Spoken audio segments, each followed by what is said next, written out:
quanto tempo, pessoal? Tudo bem? Tiago. Eu falei para eles que se fazer virtual não tem tanta graça, mas que se estivéssemos na mesma cidade, junto com o Fábio Brunoro e o Paulo Brunoro, que estão aqui conosco, mas no backstage também, trabalhando muito aqui para a gente estar nessa live, que iríamos tomar um super chopp hoje, ou que valha o vinho, o chopp, o uísque, champanhe, enfim. Depois de 5 dias de evento aí, intensos, mas que é sempre muito bom. A gente aprende bastante, né? O André tá certo aqui. O André tá dizendo café lá é vida. Cara, é muito. Sabe muito. Vamos iniciar, André, então. Sandra, sejam bem-vindos. Queridos. Bom, vamos lá. A gente, na lógica aqui de experimentar vários canais, a gente está fazendo a transmissão do NRF Converge aqui pelo Instagram, também para ajudar aí a popular o nosso perfil no Instagram da FFX, que é um perfil bem novo. Então, para quem gosta de varejo, quem tem amigo que gosta de varejo, quem tem colega que vive o varejo, vale a pena mandar um aviãozinho, sugerir aí que sigam e que estejam próximos da FFX. A gente está com uma lista de coisas incríveis para compartilhar com vocês, de boas práticas agora na era digital.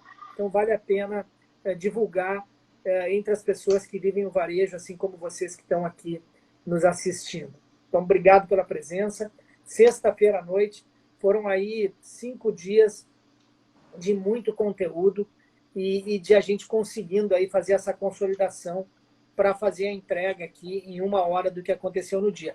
E essas pílulas aqui que a gente trouxe, esses 6 takeaways cada dia, e hoje vai ter de novo, eles vão ser consolidados e vão virar 10 takeaways muito práticos para a gente implementar no nosso negócio. E isso vai acontecer na terça-feira e vai ser lá no nosso perfil do YouTube, onde a gente usa como repositório para tudo que a gente faz.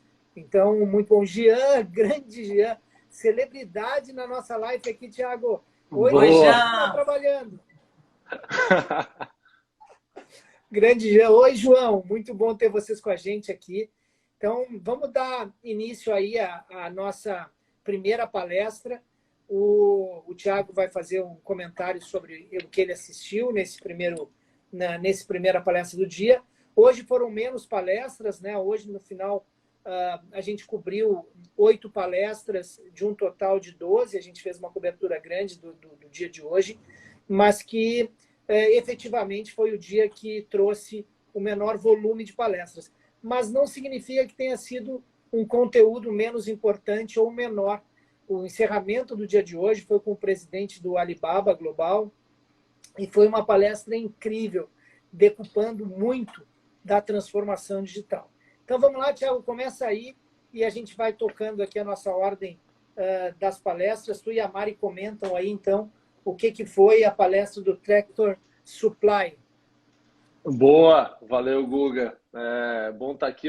Infelizmente, eu não estou vendo os comentários de novo aqui, para mim não carregou, mas aí vocês vão interagindo com a turma. Um abraço aí para o Jean que está assistindo. E basicamente o dia começou com a Tractor Supply. Então, a loja que ela tem o estilo de vida rural, né, vamos dizer assim, esse rural lifestyle, vende 10,6 bilhões. Para vocês terem ideia, tem 42 mil funcionários, então 2 mil lojas, então é realmente um negócio muito grande. E quem falou foi o presidente, o CEO, o Hal Lawton. Ele é um cara que estava efetivamente entrando na empresa durante a pandemia também, mais uma história dessas da galera fazendo um onboard muito próximo do quando circulou a pandemia. E o que ele trouxe super interessante, o que ele tem feito, né? Dessa junção e dessa fusão do físico e do digital.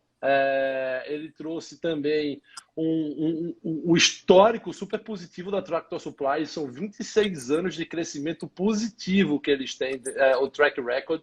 E aí ele foi até provocado perguntando, nossa, se você tem tanto sucesso assim, se você tem tanto crescimento, por que mudar? Por que fazer tanto? Eu disse, olha, porque o nosso papel como empresa é estar à frente do consumidor. e atendendo às demandas do consumidor. E efetivamente, durante essa pandemia, o consumidor mudou. E para eles lançaram uma campanha chamada Life Out Here, que é chamando as pessoas para o campo, né? E agora, com o advento do home office, com as pessoas conseguindo trabalhar em lugares mais diversos, ele tem um pouco desse exemplo, né? Ele vem de um histórico de diversas empresas e sempre morando em cidades muito movimentadas, mas ele originalmente é do Tennessee, né, que é onde é a sede da Tractor Supply, e basicamente o que ele fez foi dizer, cara, a gente tem que tentar valorizar, a gente tem que entender os nossos clientes e tentar atender eles da melhor forma possível. E ele disse que ele focou em 3 grandes coisas nesse começo da pandemia, né? A primeira coisa foi a segurança dos empregados. A gente já escutou isso várias vezes, o quão é importante cuidar das pessoas internas primeiro. E depois ele falou assim, olha, vamos investir agressivamente para poder suportar toda essa mudança de consumo que a gente está vendo, para a gente conseguir atender o consumidor e melhorar a nossa estratégia omnichannel, que foi a frase da NRF, né? Eu acho que não teve uma palestra da NRF dessa vez que não citou a palavra omnichannel e desse blended commerce, dessa junção dos dois mundos. E ele foi mais um, e ele tentou fazer esse rollout da estratégia dele de vender a vida no campo, que é muito o que a Tractor Supply defende, expandir para outras categorias de produto e conseguir dar suporte ao pessoal que às vezes não tem a mesma estrutura que tem dentro de uma cidade mais movimentada, e a Tractor Supply acaba sendo o hub do rural para muitas coisas da comunidade. Mari, complementa aí do que tu viu legal na palestra. Eu achei bem interessante que ele falou que isso é um mercado, esse mercado rural, um mercado de 110 bilhões de dólares e que só cresce, vem crescendo absurdamente, mas que as vendas online deles são só 7% do total, que eu achei interessante. Por outro lado, 75% das vendas online são pick-up in store. As pessoas vão pegar na loja. Então, as pessoas realmente reconhecem o valor de ir à loja, da experiência. Ele falou muito sobre isso, né? Dessa junção. E que o público dele vai de trator, vai de Kombi, de carroça, enfim. É o pessoal do campo mesmo. E que eles vão pegar as coisas na loja. Porque a loja é realmente uma parte bem importante dessa experiência.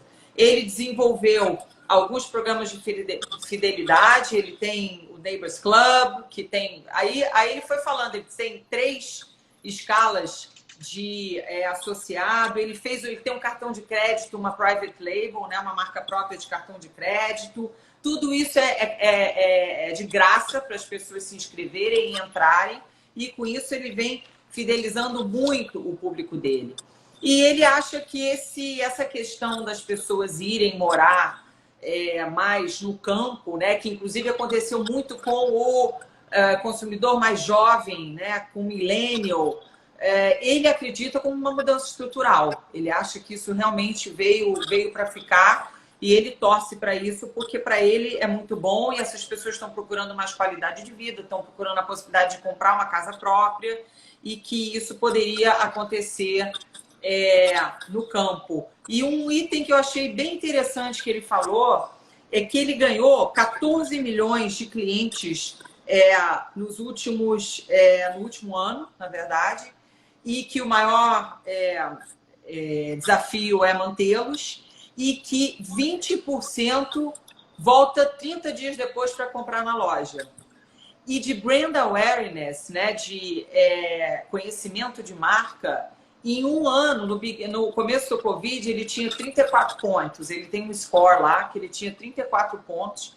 E agora ele tem 51. Quer dizer, como cresceu, né, a questão de conhecimento de marca. Eu acho que esses foram os principais pontos dessa palestra. Agora, Thiago, vamos falar um pouquinho de Nordstrom, que a gente viu, Nordstrom Rack. dessa vez, né? Vamos sim, Mari. A Nordstrom Rack, né, para quem não conhece, é a off-price da Nordstrom, que é uma grande magazine, uma grande loja de departamento que nasceu como uma loja de sapatos e evoluiu para também ter um negócio off-price, que é a Nordstrom Rack. Né? Quem falou foi o presidente da Nordstrom Rack, o Gavin Thomas, e ele está há 37 anos na empresa. Então é bem bacana ver a história dele e ele contando de a paixão que ele tem pela empresa. E foi muito bacana nessa palestra de ver a complementariedade e o benefício que a Nordstrom Rack traz para o negócio da Nordstrom. Então, basicamente, ele contou a história que a Nordstrom Rack ela surgiu porque logo depois de fazer as grandes campanhas promocionais que tentam abrir espaço dentro do varejo para a nova mercadoria chegar, o que não vendia ia sendo empurrado para trás quando ia chegando as novas mercadorias, até chegar dentro do basement, né? Praticamente dentro do estoque que eles tinham lá, levavam para um segundo andar da Nordstrom, onde essa mercadoria ficava meio que escondida. E mesmo a mercadoria escondida, ela vendia super bem. Então a galera fez, cara, e se a gente tivesse um lugar apropriado, focado em autoatendimento, sem tanto serviço que nem a Nordstrom tenta focar, e criando para isso. E eles criaram a Nordstrom Rack, que vem sendo um sucesso. Ele tem até uma frase que foi super interessante, que ele fala assim, algumas pessoas valorizam mais a marca do que preço. Outras pessoas valorizam mais preço do que marca. A gente existe para essas pessoas que valorizam mais preço que marca, que querem comprar uma roupa muito bonita, um vestido preto bonito, não necessariamente pensando na marca. Mas o mais legal para mim foi a complementariedade que tem entre os dois negócios. Então, basicamente, só para vocês terem ideia, 80% dos gerentes da Nordstrom, eles já trabalharam na Nordstrom Rack antes. A Nordstrom Rack é um grande celeiro de formação de profissionais para varejo da Nordstrom.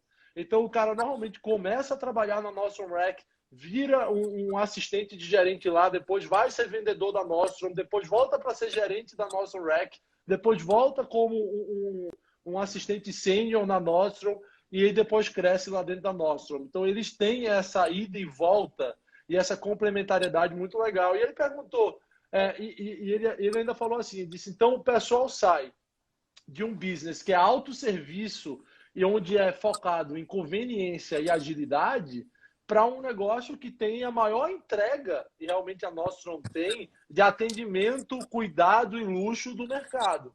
Então ele tem que saber transitar e ele transita essas partes. E aí ele foi questionado de por que a Nordstrom Rack era um celeiro tão bom para as pessoas da Nordstrom. Ele disse, olha, porque aqui você vai aprender de tudo na Nordstrom Rack. Você vai desde ter que descarregar o caminhão, a ter que arrumar o estoque na loja, a fazer o gerenciamento de pessoas, a lidar com um fluxo muito intenso que tem nas lojas.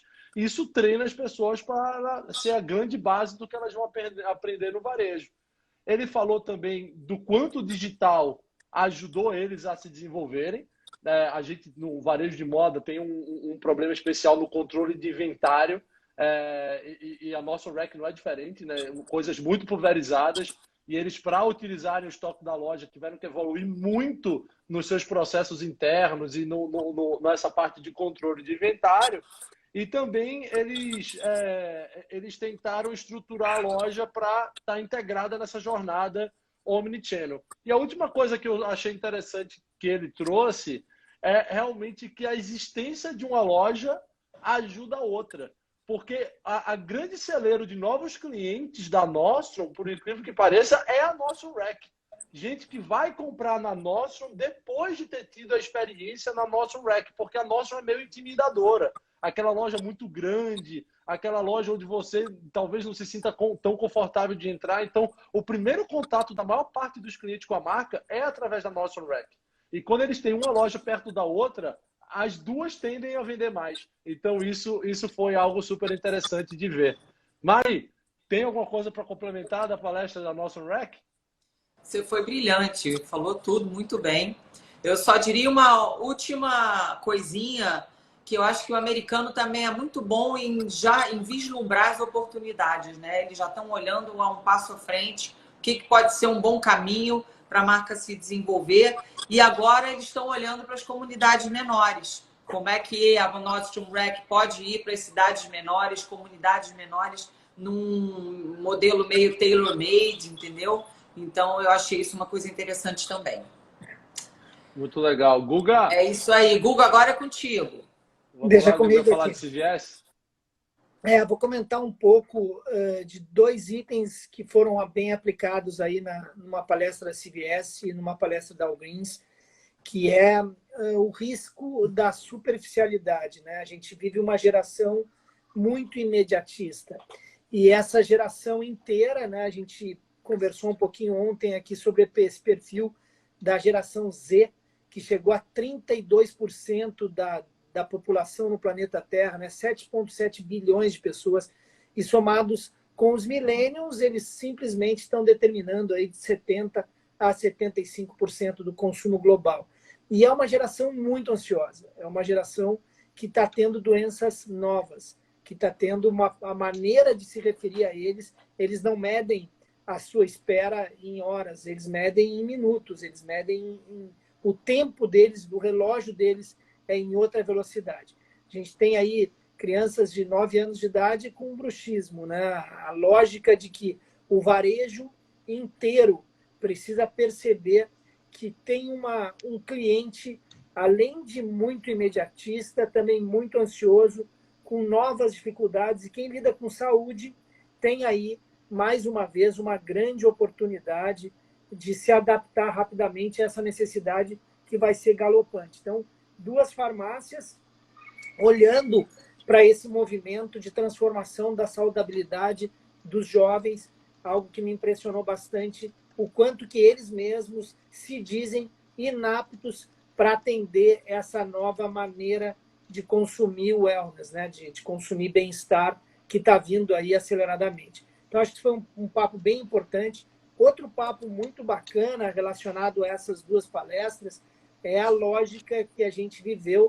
A gente vive aí a era dos marketplaces, e agora, nos últimos 10 anos, e agora a gente entra numa era relacionada à infraestrutura.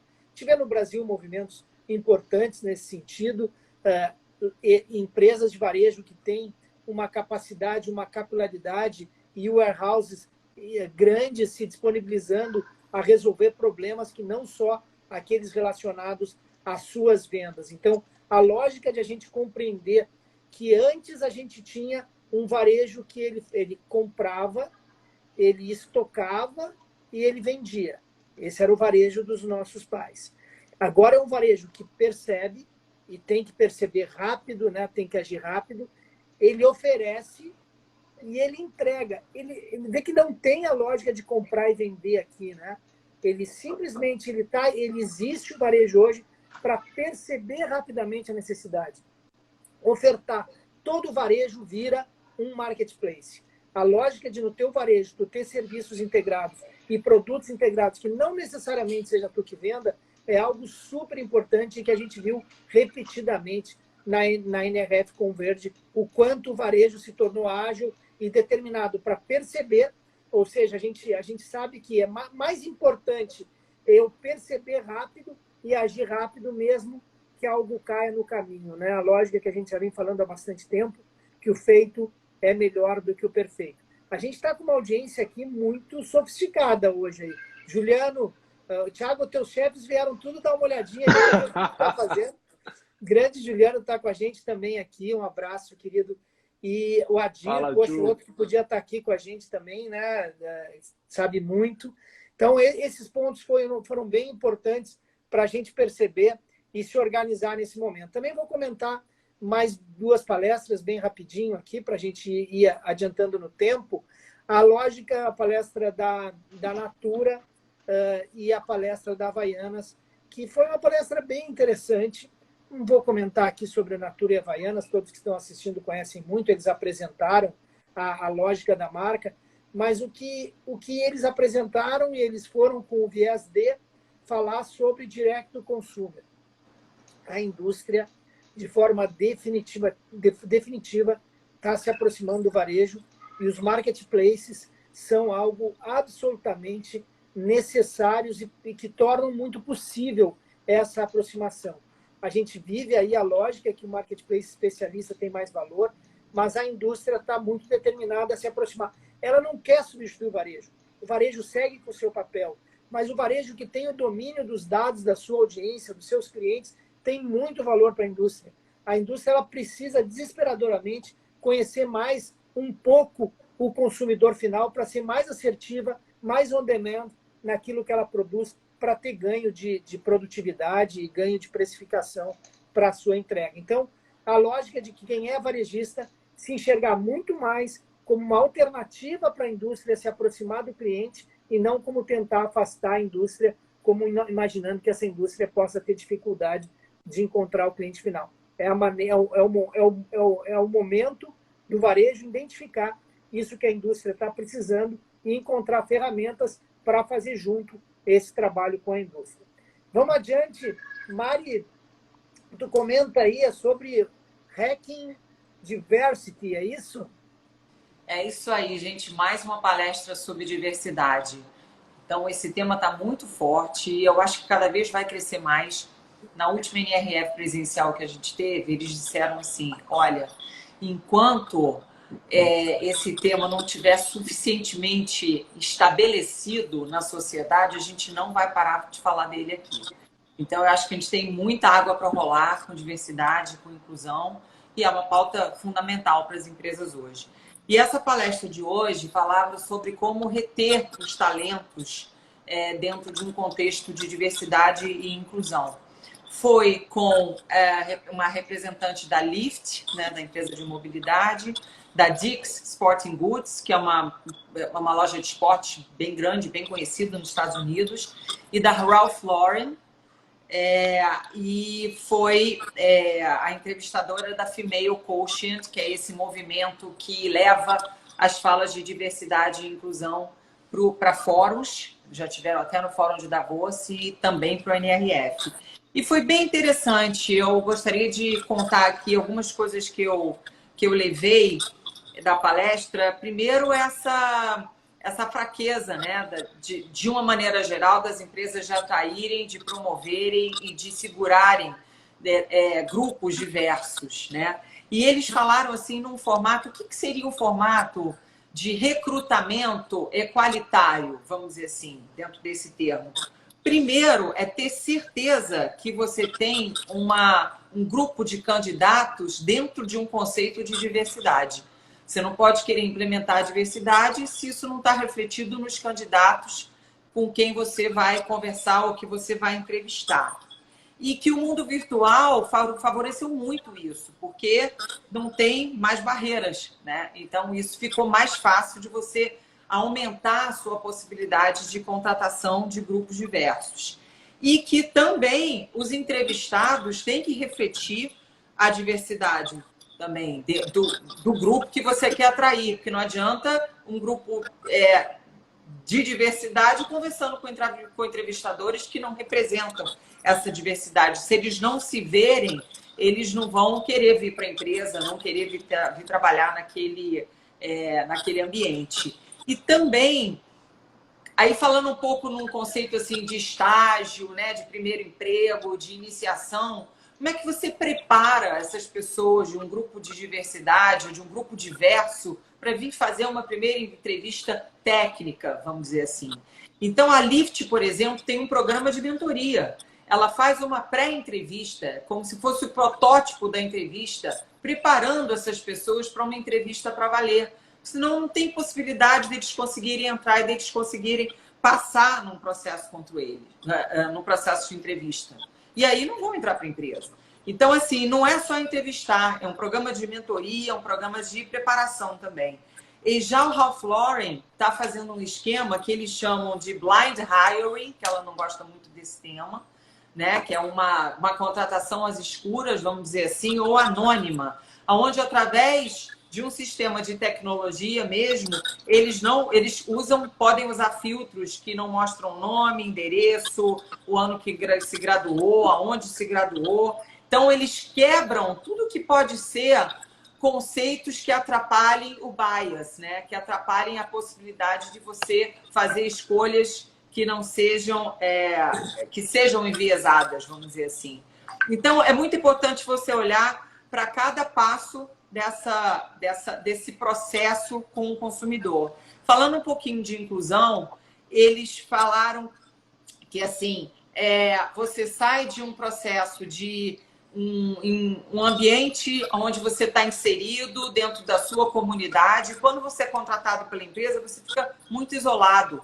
É uma experiência isolada. Então, como é que as companhias estão fazendo para inserir as pessoas de inclusão dentro das empresas? E eles usaram um termo que eu não conhecia, que se chama ERG, chama Employee Resource Groups, que são comunidades dentro da empresa, subcomunidades, formadas por pessoas que podem ter vindo do mesmo lugar, ter o mesmo background, ou até ter os mesmos interesses na empresa, estarem vivendo o mesmo problema. Então, que isso é uma forma de você unificar a missão de criar um lugar positivo, né? Onde os funcionários com diferentes backgrounds podem atuar. Então, por exemplo, tem o grupo das mães recentes, tem o grupo da liderança dos negros, tem o grupo dos Asian Americans. Enfim, é muito interessante porque, ao mesmo tempo, é controverso, né? Você vai fazendo pequenos grupos, assim. Será que isso não divide mais? Mas, ao mesmo tempo, são grupos onde essas pessoas podem conversar e entender como é que elas se inserem dentro da cultura da empresa, como é que elas se inserem num processo de inclusão. Enfim, acho que vale um caminho de entender e estudar um pouquinho mais sobre isso. E houve uma fala muito legal também de um tema que se chama conversas corajosas. Então, você realmente promover conversas corajosas na empresa. Você abrir o espaço para que as pessoas possam tratar de assuntos difíceis, se abrir, gerar empatia, e com isso elas vão criando conexões muito mais valiosas na empresa. A Ralph Lauren está fazendo isso, eles fazem isso pelo menos uma vez por mês, e essa pessoa com quem a gente conversou disse assim: é impressionante como eu me tornei uma pessoa melhor e uma líder diferente depois que eu passei a fazer essas conversas, onde eu tenho a oportunidade de fato, ouvir, uma escuta ativa, ouvir as pessoas. E ela disse, é como se eu sinto que eu tenho uma conexão direta com 22 mil pessoas na Ralph Lauren. É realmente uma coisa bem forte, bem poderosa. E falando um pouco de futuro, eles reforçaram assim, pelo amor de Deus, que quando isso tudo acabar, a gente não retroceda. E não acaba com esse movimento tão bonito, tão forte, tão importante que foi, né, a força que a diversidade e a inclusão também ganhou com a pandemia, enfim, e vem ganhando, né? Que isso não se retroceda e que só avance, que só cresça. Foi bem legal. Eu gostei dessa palestra. Vamos lá? Quem é que vai agora? Sou eu mesmo. Vou eu aqui. Eu vou comentar sobre então vai, Guga. Comenta aí. Tá bem. Eu vou comentar aqui sobre a palestra do Alibaba, né, do presidente do grupo, o presidente global, que é o Michael Evans. Esse cara é um lorde, meu. Tudo que tu não imagina quando enxerga ele é que ele vai representar o Alibaba, né, uma empresa do sucesso que é na China, e ele tem sido o embaixador da China nos Estados Unidos. Vocês estão vendo o quanto está complexo aí a briga por esses mercados, desses dois grandes polos, né, do polo da Europa mais Estados Unidos, com o polo oriental. E é uma briga difícil de não botar as fichas na China, né? Muito do que o varejo americano está vendo hoje, desesperado para acelerar, a China já está fazendo isso há algum tempo. O Alibaba ele tem 900 milhões de clientes. E o convite do Michael Evans é que, poxa, ele vendeu, só nos primeiros 6 meses desse ano, o Alibaba vendeu 9 bilhões de dólares para americanos, de empresas americanas dentro da China. E ele fala desses números de um jeito que, poxa, poderia ser muito mais na visão deles, e da maneira, da quantidade que eles vendem principalmente nas datas especiais, né? No Single Day, no dia 11/11, os volumes que são. E ele destaca que desses 9 bilhões, 5 bilhões eles venderam para pequenos negócios. E esse assunto serve muito para o Brasil. A gente tem esse público da China, ele é ávido por marca brasileira. Eu tive o ano passado lá, e a lógica, tive com o Jean, que está conosco aqui, e a lógica é que tem muita oportunidade e facilitação para isso, e essas empresas chinesas colocando áreas portuárias, se cuidando de todo o trâmite que for necessário de produtos que são convenientes. Eles estão alguns passos na frente, com muita educação, cada resposta que ele dava, sempre com o cuidado de não parecer arrogante ou ser politicamente correto, mas era difícil, porque cada número que ele traz, ele diz o seguinte: tem 125 milhões de chineses que saem da China para viajar internacionalmente e compram muito luxo. 60% do luxo comprado na Europa é por chineses. Então, ele criou, dentro da lógica do Taobao, dentro do Alibaba, uma área inteira de produto de luxo, onde ele precisava trazer segurança, porque ele sabia que o cliente estava lá dentro. Agora, há pouco tempo, a gente teve algumas marcas que ficaram com muito produto em casa, em virtude da pandemia. Uma delas foi a Louis Vuitton, que vendeu um estoque de 11 mil bolsas dentro desse pavilhão novo que se criou dentro do Alibaba. Vendeu em um final de semana um produto que estava com um estoque acima do que eles gostariam, né? Que eles estavam super estocados. Dentro da... Isso, essas marcas de luxo usando realmente a China para ser uma maneira de atingir aí esse público que está muito disposto a comprar. Tem uma outra coisa que ele fala que é bem importante, depois eu vou passar para o Thiago para me ajudar a complementar, ele assistiu junto comigo essa palestra. Uma outra coisa importante é que ele diz o seguinte: cara, o digital só está começando, né? A quantidade de produto que é vendido no digital, que nem produto é, né? Hoje, a geração alfa, ela importuna o tempo inteiro os pais, que são quem tem menos de 10 anos, comprando créditos para utilizar em jogos, comprando formas de atuar em avatares. E ele trouxe alguns exemplos de como essa gamificação está atuando fortemente e o quanto eles, né, o Taobao, tem também investindo bastante nisso. A gente viu aí alguns games, né, o Call of Duty trazendo dentro do Call of Duty a possibilidade de tu comprar um Burger King ou o McDonald's dentro do The Sims e dentro do Minecraft. A gente viu ambientes digitais, o Animal Crossing, que é um joguinho bem interessante, é um dos joguinhos mais utilizados pelas crianças na França e na Espanha. Ele fez com que algumas marcas explodissem a venda dentro dos games. Então, o game não é mais um lugar para brincar, é um lugar efetivamente para a gente vender ou para formar marca. É onde essa geração Z e é onde os alfas que estão chegando e parte dos milênios estão investindo o seu tempo. Então, é uma geração de superfície, sim, é uma geração que está mais ansiosa, mais imediatista, e a maneira de conversar com eles não é no canal clássico, não é da forma como existiu até aqui. Por fim, aí, Thiago, eu já te passo, para não estender muito a fala aqui, ele trouxe algumas iniciativas que o digital, o ser humano, ele é muito maior do que sensorialmente falando e das possibilidades que são provocadas no nosso ambiente clássico. E o digital pode ajudar muito para fundir esses dois mundos, para levar a nossa mente a lugares nunca antes imaginados. Tem um exemplo bom aí que aconteceu em Helsinki com o Dia do Trabalhador lá, que eles fizeram algo que envolveu 70% da população num ambiente virtual, vendo uma festividade que teve que ser 100% online, porque as pessoas não podiam estar nas ruas. A quantidade, a profusão de alternativas que o digital nos traz para ser relevante é algo que a gente nunca experimentou e a gente só está vendo a pontinha desse iceberg.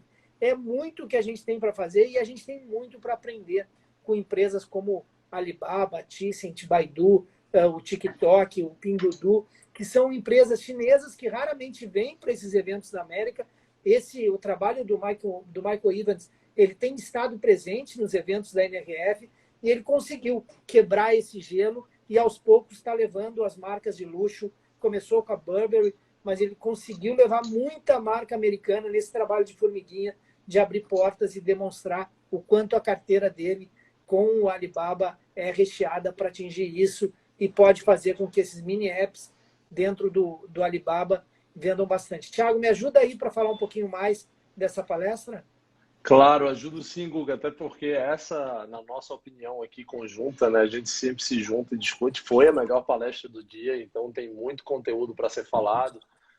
E nessa palestra também tinha a Diane von Furstenberg, que ela é a dona da DVF, né, da marca, mas ela, assim, o primeiro remark é que ela é incrível. A senhora de 74 anos, com uma energia absurda e com uma visão digital absurda.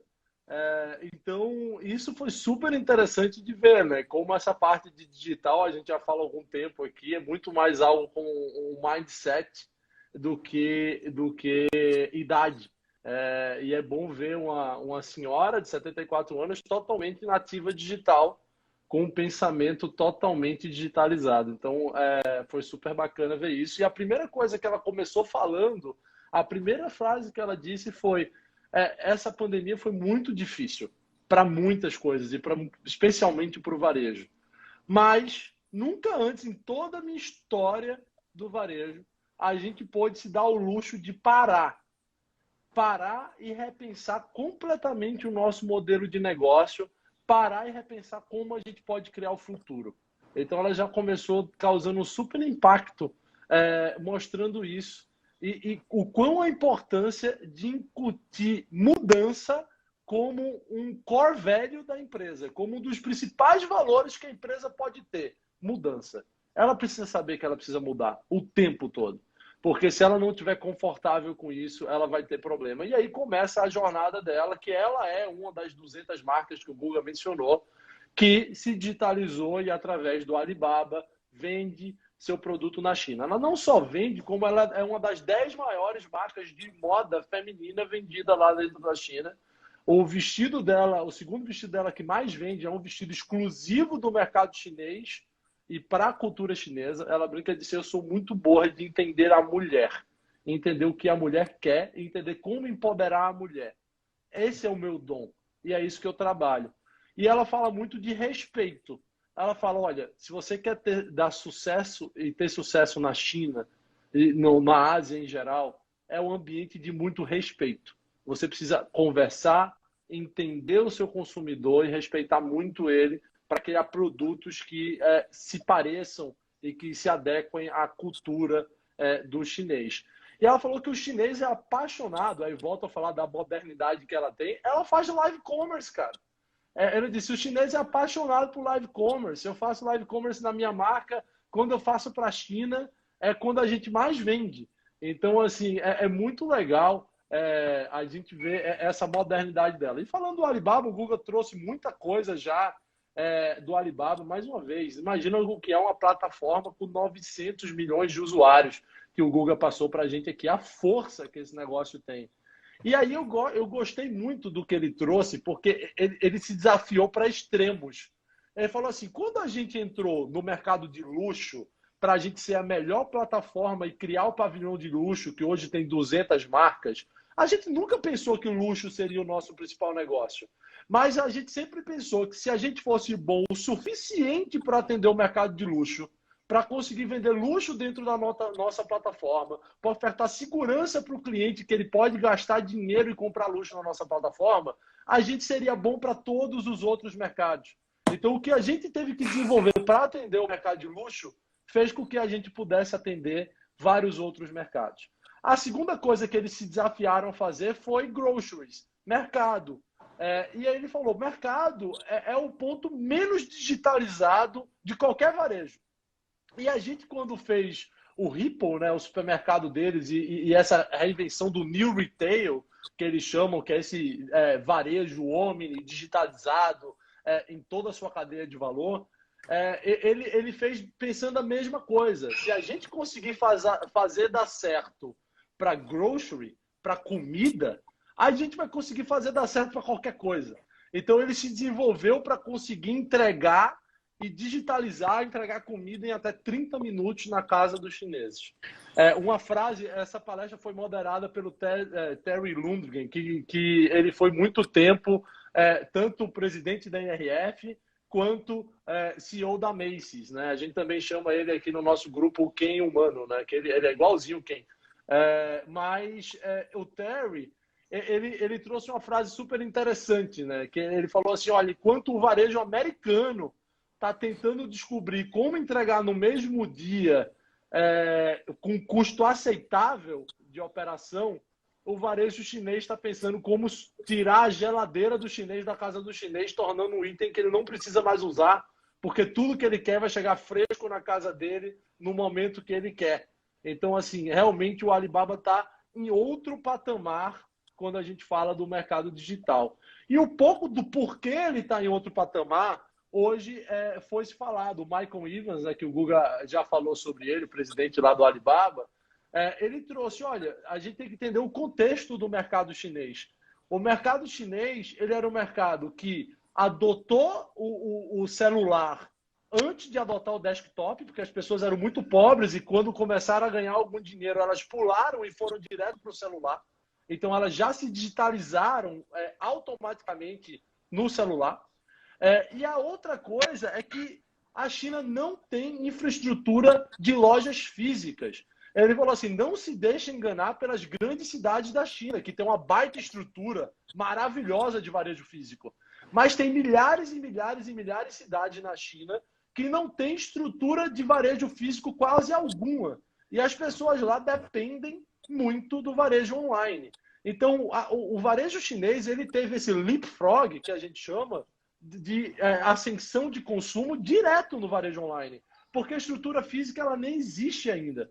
Então, basicamente, o que eles estão fazendo hoje é analisando os dados de venda dentro do varejo online para descobrir onde eles querem abrir a loja física, aonde eles vão abrir para melhor atender ou para mais alavancar, ou onde abrir os centros de distribuição, ou os microcentros de distribuição para melhor atender a demanda física. Então, isso também é super interessante do porquê a China está chegando nesse ano, pela primeira vez, com 50% de toda a sua venda de varejo sendo feita no online. Ele falou, inclusive, de carro sendo vendido online, de apartamento sendo vendido online. Então, realmente mostra o quão grande é essa transformação digital. E o que eles querem... Fala, Guga. Não, Thiago, eu ia complementar nesse sentido, né? A importância que tem essa movimentação da maneira como estão consumindo e a lógica de terem vendido 60 bilhões de reais em live stream. Né? Aquele cara, o King Lee, né? O rei dos batons lá, pô, o cara é um absurdo. 3 milhões de pessoas na audiência dele que estão disponíveis para o mercado brasileiro, para o mercado americano, enfim, para o mercado global, vender para essa multidão na China que está com muito dinheiro. Perfeito. Valeu, Guga, pela observação. E assim, tentando dar continuidade aqui ao que ele trouxe também, que foi super bacana, o Guga falou dos 9 bilhões que eles venderam esse ano nos Estados Unidos, mas como é muito forte o Singles Day, né, lá no 11/11, no Alibaba, o dia do solteiro, eles venderam 54 bilhões de dólares de mercadoria americana em 2020. Então, assim, é que 9 bilhões é muito já, mas não se deixe enganar. Foram 54 bilhões só no ano passado de mercadorias americanas vendidas no mercado chinês. Então, o que o Alibaba está tentando ofertar ao mundo é acesso ao mercado chinês. Olha, esse é o consumidor que mais quer comprar, que quer gastar, que tá sendo afluente agora e ele está disposto e está digitalizado para comprar. Então, e ele adora luxo, como o Guga bem coletou. Eles são o maior comprador de luxo do mundo, só que eles não compravam dentro da China. Eles compravam viajando, como o Guga falou, com 146 milhões de pessoas viajando todo ano para comprar em outro lugar. E aí o Alibaba montou esse pavilhão de luxo para fazer com que o chinês compre dentro da China mercadoria de luxo. E está sendo super interessante poder acompanhar essa parte, né, do luxo dentro do Alibaba. E a última coisa que eu queria trazer para vocês é que ele falou muito de digitalização. Inclusive a Daiane, que é super digital, né, ela nessa hora ficou um pouquinho ofendida, mas ele falou, olha, a gente nunca imaginou que durante a pandemia a gente ia ter pessoas de 65 anos a 75 anos baixando o nosso app, usando a nossa wallet digital, cadastrando seu cartão de crédito e comprando comida para chegar na sua casa. Aí a Daiane nessa hora olhou e fez, não subestime a gente, né? Tipo assim, a gente é digital também.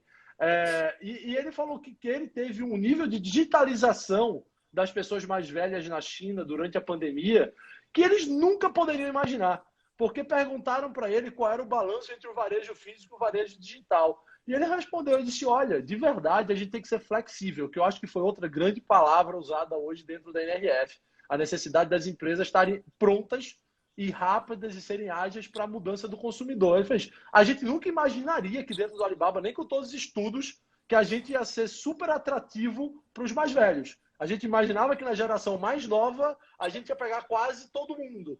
Mas nos mais velhos, a gente não esperava e hoje a gente é super relevante no dia a dia deles. E aí ele falou que basicamente esse balanço do mercado entre o que é digital e o que é online, ele falou, olha, nunca vai estar balanceado. Esqueça.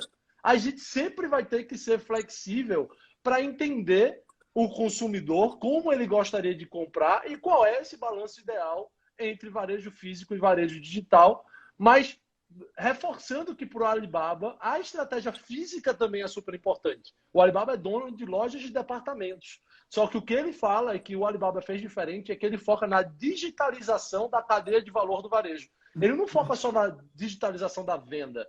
Ele quer que toda a cadeia de suprimento seja digital, toda a criação de produto seja digital, toda a gestão das pessoas sejam digitais. Ele criou infraestrutura para fazer tudo isso. E aí ele terminou com a frase assim, olha, quando a gente começou a entregar em 1 hora, todo mundo falou, nossa, isso deve ser muito difícil. Ele disse, foi muito difícil.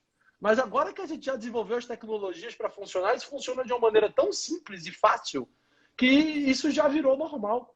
E a gente está pensando aqui como é que a gente vai inovar. Sei que é um mundo ainda muito distante do que a gente vê aqui no Brasil, mas saiba, pessoal, que isso está chegando cada vez mais rápido aqui no Brasil. A gente que entregava em 8, 9 dias, a gente vê empresas entregando em 3 dias na casa dos clientes, Mercado Livre entregando em 2 dias úteis em quase todas as capitais. Você vê que a gente está também dando o nosso leapfrog de saindo de ineficiência logística de 8 dias de entrega para 3 horas de entrega para alguns clientes. Então, as marcas aqui também estão se mexendo. A gente não está tão distante quanto muita gente acha que a gente está, não. Eu sei que é muita coisa diferente. Mais uma vez, a gente está falando de um mundo 50% digitalizado versus 10% que a gente chegou aqui no Brasil. Mas a gente precisa entender que a gente precisa saber juntar o varejo físico e o varejo digital. Pessoal, era isso que eu tinha hoje para trazer dessa palestra. Guga, não sei se quer complementar mais alguma coisa. Não, mas acho que vamos para os takeaways. Eu quero complementar só sobre a Daiane von Furstenberg, porque há anos que a gente vê o arrojo e a visão dessa mulher.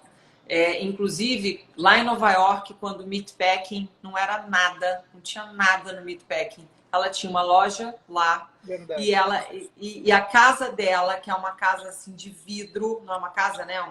Como se fosse um loft, assim, todo de vidro, maravilhoso, lindo, em cima dessa loja. E depois o Meatpacking, né? Enfim, explodiu e tudo. Agora está renascendo de novo depois da pandemia, mas então todo o discurso dela, toda a fala dela, ela sempre foi muito sensata. Ela sempre teve essa cabeça muito assim, muito além. Eu acho que o NRF foi muito feliz de terminar juntando a Alibaba e Daiane von Furstenberg, porque é uma mistura bem interessante.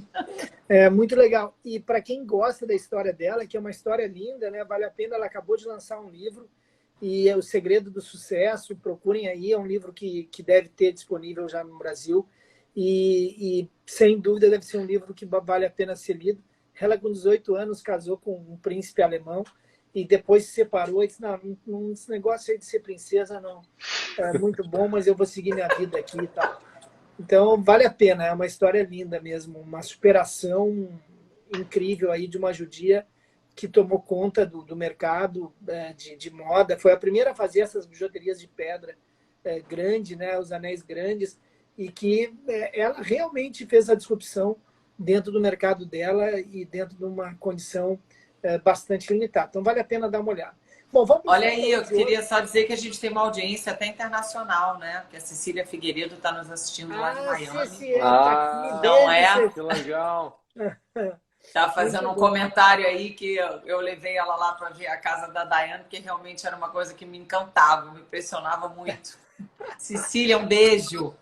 Beijo. Olha, pessoal, e a informação mais importante que os takeaways, né? O Café UO reabriu. Então, vamos junto para Nova York. Esse negócio de NRF, de varejo, isso tudo nada tem interesse. A gente vai lá por causa do Café UO. O resto tudo é só enfeite aqui que a gente faz para poder estar lá. Bom, pessoal, vamos lá para os nossos takeaways de hoje. Eu vou comentar os dois primeiros aqui. Depois o Thiago fala os outros dois e a Mari completa aí o nosso dia de hoje. Foram 5 dias muito intensos e se tivesse duas coisas que foram muito, muito faladas, foi a lógica da aceleração, que já é um pouco óbvio, mas parece que essa ficha caiu para o varejo, não só de agir rápido, mas mais do que isso, perceber rápido. Então, isso é o tema da NRF de 2022, é a aceleração, e eu acho que isso conversa muito com o que a gente está precisando para remodelar os nossos negócios.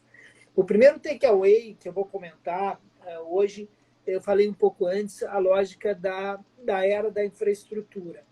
É absolutamente importante a gente resolver a última milha, entender como faz para que isso chegue rápido, porque a ansiedade dessa geração, que tem tem a velocidade como principal item da definição do online, que acaba optando de ir para o teu próprio, sair do e-commerce próprio para comprar de um outro que ela receba mais rápido, é um valor que tem mais importância muitas vezes que o desconto. Então, ficar muito atento a isso.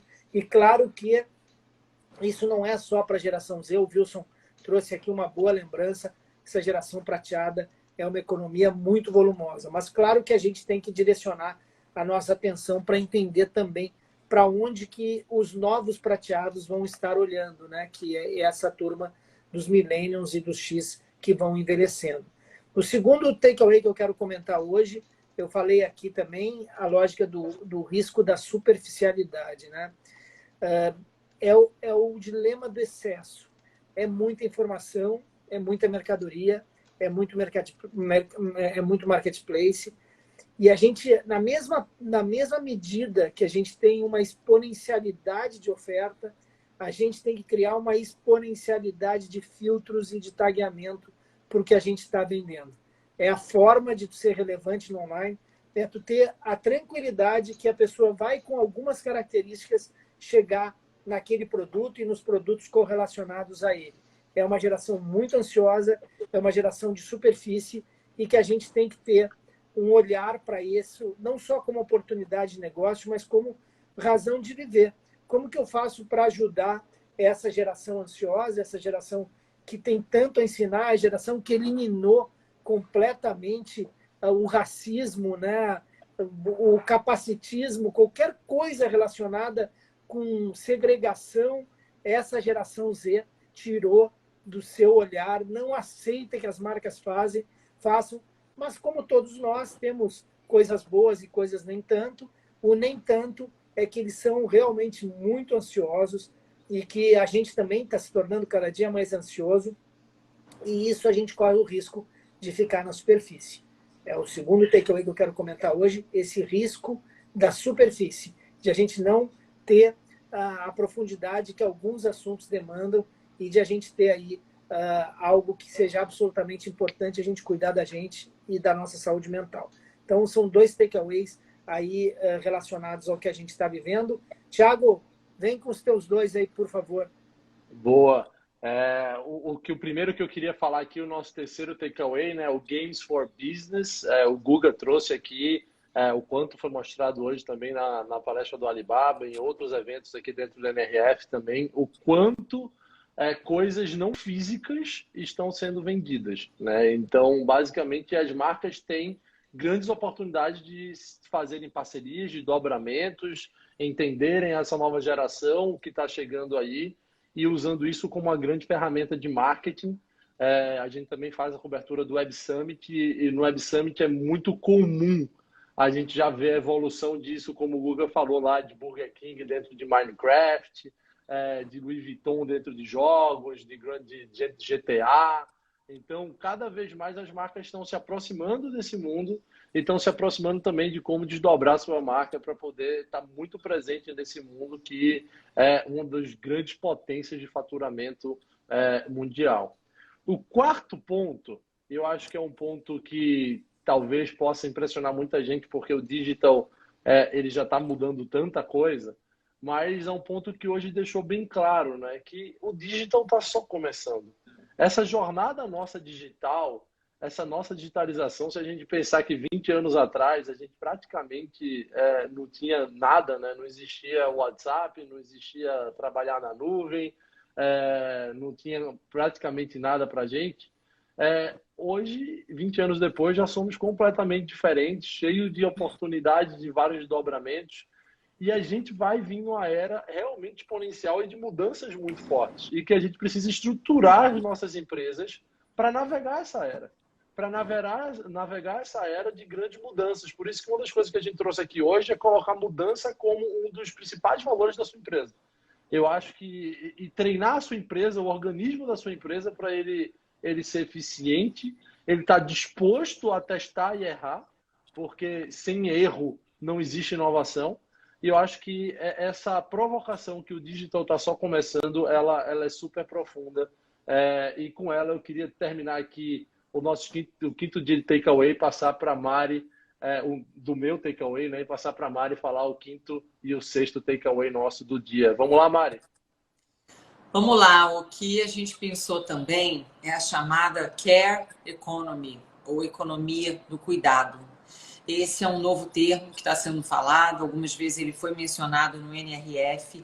E assim, originalmente ele é um termo mais focado para prover, para nutrir, para cuidados de saúde, para a população, dentro de diversidade e inclusão, mas eu queria estender ele aqui para realmente o foco da gente cuidar das pessoas que trabalham conosco, cuidar dos nossos clientes, cuidar dos nossos parceiros, o cuidado, assim, traduzindo ele de uma forma de conexão humana, né? De empatia, de escutativa, de você realmente construir para melhorar a vida das pessoas, de você se preocupar com o outro, enfim, acho que tudo isso eu englobei aqui dentro de uma Care Economy. Então, eu acho que é um momento onde isso é muito importante. Em uma das palestras eu escutei,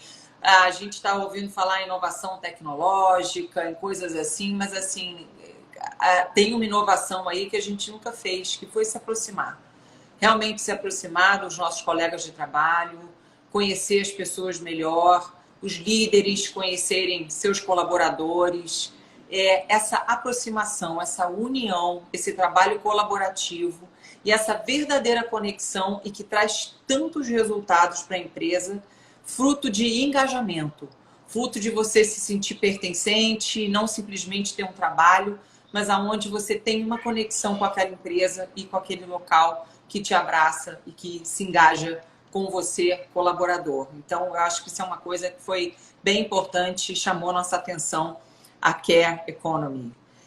E o último ponto para a gente fechar, pessoal, como um fechamento maior, assim, foi essa frase da Diane von Furstenberg, do luxo de parar, né? Alguns podem falar que luxo, pelo amor de Deus, isso foi uma catástrofe total, né? Enfim, só quem pôde se dar ao luxo foram poucos. Mas quando a gente transforma essa visão em luxo de parar, de repensar o negócio, de ver quantas oportunidades a gente viu aqui nesses 5 dias de evento, nessas lives que a gente fez com vocês, quantas mudanças, quantas empresas consolidadas e que estão passando por uma disrupção enorme, que estão se mexendo, que estão se movendo, que estão trabalhando o mindset de suas equipes, que estão fazendo a transformação digital, estão se digitalizando, estão trabalhando o omnichannel. Gente, é muita coisa. Então, assim, é o luxo de parar no sentido também de olhar as oportunidades, olhar para uma outra janela, que não só a janela de, meu Deus, aconteceu uma catástrofe. Já dizia, né, a frase que diz que toda crise gera uma boa oportunidade. Então, que todos nós possamos abraçar as inúmeras oportunidades e a chance que a gente está tendo de construir um novo varejo, um novo mundo e um varejo melhor, um mundo melhor. Então, é assim que eu gostaria de terminar o dia de hoje. Para a gente encerrar com vocês e se despedir, partindo aí agora para o pós, na terça-feira. Nesse mesmo agradecer horário, muito né? a presença de todos. Não, 18 horas, terça. De 18 às 20 horas, vão ser 2 horas de pós-NRF, onde a gente vai poder trazer com um apoio de slides, né, de material que depois a gente vai oferecer para vocês.